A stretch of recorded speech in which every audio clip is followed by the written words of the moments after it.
God, before I open my heart again. Before I allow someone new to come close to the parts of me that took so long to heal, I need wisdom. I need patience. I need the ability to see clearly, not just feel deeply. Because the last time I loved someone, I thought I was choosing happiness, but somewhere along the way, I started losing myself. I confused attachment with love. I confused constant attention with genuine care. I ignored the signs that were right in front of me because I wanted the story I imagined more than the reality I was living. I called my pain patience. I called my sacrifices loyalty. I called my silence understanding. I convinced myself that if I just loved harder, if I just gave more, if I just waited a little longer, everything would eventually become what I hoped it would be. But when it ended, I didn't just lose another person. I lost confidence in myself. I lost the version of me who trusted easily. I lost pieces of my heart that I am still learning how to rebuild. So before I fall again, before emotions become stronger than wisdom, before I mistake a temporary feeling for a permanent blessing, I ask for clarity. Because I know how powerful hope can be. I know how quickly the heart can create a future with someone who has only shown you a small part of who they are. I know how loneliness can make ordinary attention feel like something extraordinary. There may be someone new entering my thoughts. Maybe there is a new connection forming. Maybe there is a possibility that feels exciting. Nothing is promised. Nothing is certain. But even the possibility of something new can awaken old emotions. It can make the heart run faster than healing allows. And that is what scares me, because I know how easy it is to fall in love with the idea of someone before truly knowing them. I know how easy it is to fill empty spaces with imagination. Sometimes we don't miss a person. We miss the feeling of being wanted. Sometimes we don't love someone deeply. We love the hope that they will finally give us what we have been searching for. But God, I don't want another lesson disguised as love.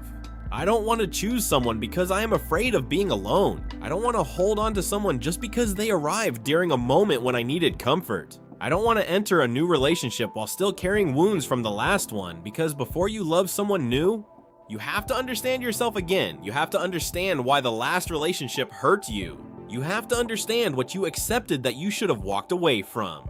You have to understand the moments when your heart knew the truth, but your emotions refused to listen. Sometimes the heartbreak wasn't because you weren't enough. Sometimes it happened because you stayed too long in places where your peace was slowly disappearing. You kept asking someone for consistency when they were only offering temporary effort. You kept hoping someone would choose you completely while they were comfortable giving you only pieces of themselves. And the hardest truth to accept is this: sometimes we pray for something new while we are still carrying old patterns. We ask for a better love, but we haven't learned how to recognize it. We ask for someone who respects us, but we haven't learned how to stop accepting disrespect.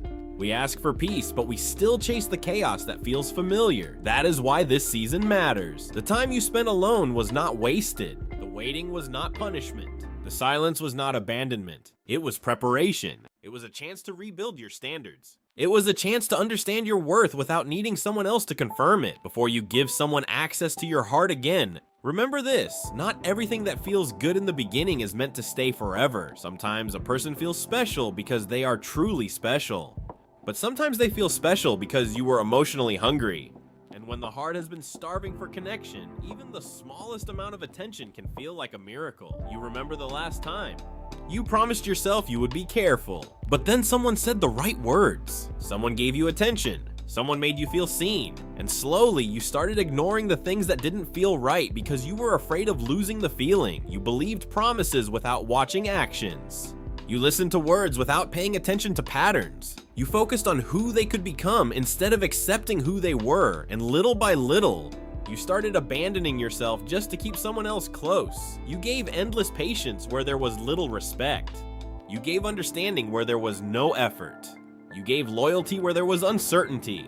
You kept making excuses for someone who was showing you exactly who they were, but that was not love. That was the fear of being alone, because loneliness has a powerful voice. It tells you that almost love is better than no love.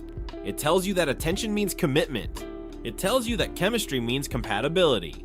It convinces you to hold on to someone who brings temporary happiness but permanent confusion. And that is how people repeat the same heartbreak with a different person. Healing is not about becoming cold. Healing is not about building walls so high that nobody can reach you. Healing is about becoming wise enough to recognize what deserves access to your heart. The purpose of healing is not to make you afraid of love. The purpose of healing is to teach you what healthy love actually looks like. Real love does not constantly make you question your value. Real love does not make you chase basic communication. Real love does not leave you wondering where you stand. Real love does not require you to become smaller just to be accepted. Healthy love feels different. It grows through consistency. It grows through honesty. It grows through two people choosing each other every day, not just when things are easy. It creates safety instead of anxiety. It creates peace instead of confusion. And maybe the biggest truth you need to hear is this: sometimes you are not afraid of choosing the wrong person. Sometimes you are afraid of waiting long enough for the right person. You become impatient. You start settling. You fall in love with potential instead of reality. You convince yourself that someday they will change, someday they will understand, someday they will become the person you need. But potential cannot build a healthy relationship. Character can. Promises can sound beautiful, but patterns reveal the truth. Someone's actions will always tell you more than their words. Before you fall in love again, learn the difference between attraction and alignment. Attraction feels powerful. It feels exciting. It creates butterflies and emotions that can make you believe you have found something rare, but alignment feels peaceful. Alignment means your values match. Your intentions match. Your effort matches. You don't have to constantly fight for understanding because both people are moving in the same direction. Sometimes peace feels strange when you are used to chaos. Sometimes stability feels boring when you have become addicted to emotional highs and lows. But remember this: chaos was never proof of love. The right person will not make you sacrifice your self-respect. You won't have to chase their attention. You won't have to constantly wonder if you matter. You won't have to beg for the bare minimum. Love should feel like a safe place, not a battlefield. So slow down. You are not behind in life because you are alone. You are not forgotten because your story has not happened yet. Sometimes the delay is protection. Sometimes the closed doors saved you from walking into situations that would have slowly broken you. The next love in your life should not feel like survival. It should feel like partnership. It should feel like two people growing together, two people supporting each other, two people creating peace instead of creating wounds. Before you give your heart again, make sure you are strong enough to walk away from anything that threatens your peace, because love should add to your life, not become the reason you lose yourself. Maybe you needed to hear this today, not because you should be afraid of love, but because your heart is valuable. You don't have to give it away quickly just because someone shows interest. You don't have to rush because you feel lonely. You don't have to force something because you are afraid of waiting. Take your time. Heal completely. Know your worth deeply. Learn to recognize peace instead of chasing intensity, because the next love meant for you should not arrive as another painful lesson. It should arrive as proof that everything you waited for was worth protecting. You are not waiting because love forgot you. You are waiting because the kind of love you deserve is worth being patient for. And when it finally arrives, you will understand why every wrong person had to leave, because the right love will never require you to lose yourself to keep it. It will remind you that you were always worthy of being chosen,